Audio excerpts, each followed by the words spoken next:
Okay, let's dive into something you've probably seen a million times. BC, BCE, AD, CE. These letters are tacked onto dates all the time, but what do they actually mean and why are there two different sets anyway?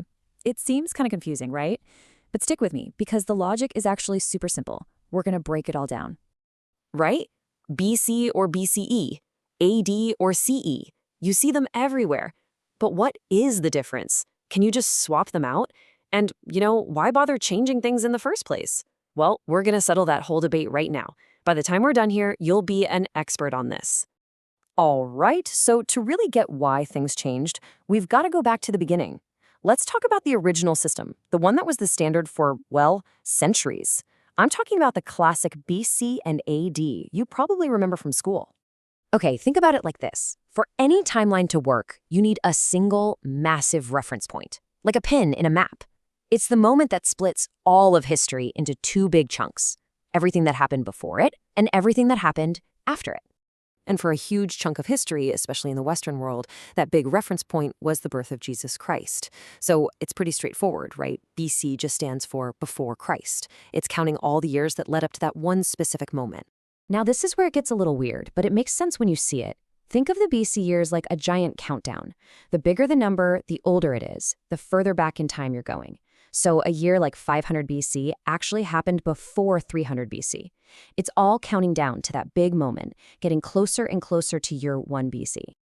Then, once we cross that line, we get to AD. Now, this one's a bit of a curveball because it's Latin. AD stands for Anno Domini. That literally means in the year of the Lord. So this marks all the years after that main event, counting up like we normally do, from year 1 all the way to today. And here's a fun little fact for you, a little bit of trivia.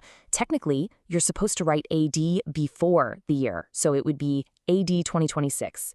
It makes total sense when you say the whole phrase out loud, in the year of the Lord 2026.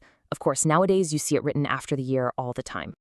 So, okay, the BC and AD system was king for a very, very long time. But, as the world got smaller and more connected, that very specific religious foundation started to cause a bit of a problem. People started calling for a more inclusive way to talk about time. So what was the big deal? And that really is the big question, isn't it? I mean, the system worked just fine. It was functional. So why change it? Why go through all the trouble of making up new terms? What was the actual problem they were trying to solve? Well, it really all boils down to one word: inclusivity. The whole BC and AD system is, well, explicitly Christian. And in a world with so many different cultures, religions, and beliefs, scholars and academics really wanted a set of terms that were neutral, something professional that anyone, anywhere could use without it being tied to one specific religion. And that's exactly how the new standard came about. This need for a neutral system gave us what we call the Common Era. And that's where you get the terms you're probably seeing more and more of today: BCE and CE. So here it is, the big secret revealed.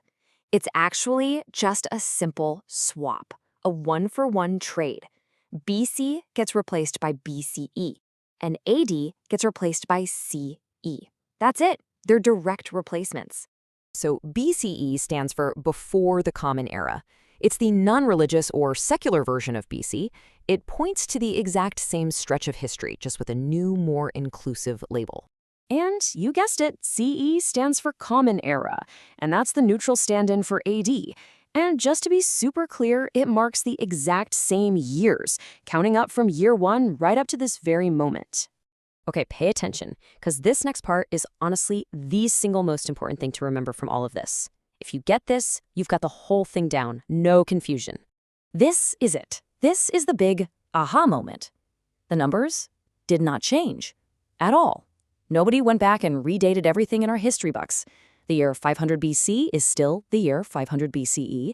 The year AD 2026 is the same as 2026 CE. The only thing that changed was the labels. And this really hits the nail on the head. I mean, can you imagine the absolute chaos if historians had to go back and change every single date for every single event in history? It would be a complete mess. So wisely, they just kept the timeline exactly as it was and gave it a new name. Let's make this crystal clear with an example. The Great Pyramids, right? They were built around 2500 BC. Okay, so in the new system, when were they built? 2500 BCE. The event didn't move. Its spot in history is exactly the same. The only thing that's different is the letters at the end. All right, one last little weird detail you gotta know about this whole system. There is no year zero. I know, it sounds strange. It's a super common misconception, but there's no year zero on the timeline. So, how does that work, right? Well, the calendar literally jumps from the end of the year 1 BCE straight to the start of the year 1 CE. Just imagine a number line, but you just hop right over the zero. One era clicks off and the next one starts up. Boom, just like that. Okay, so let's just do a super quick recap to make sure it all sticks. BC and AD, those are the classic religious terms. BCE and CE, those are the modern neutral ones. And the most important part, they both point to the exact same years. And the whole reason for the switch was just to make our way of talking about history a little more inclusive for everybody on the planet.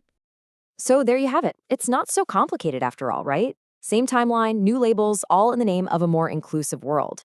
And it kind of makes you think, doesn't it? What other invisible systems are out there just quietly shaping how we see absolutely everything? Definitely something to chew on.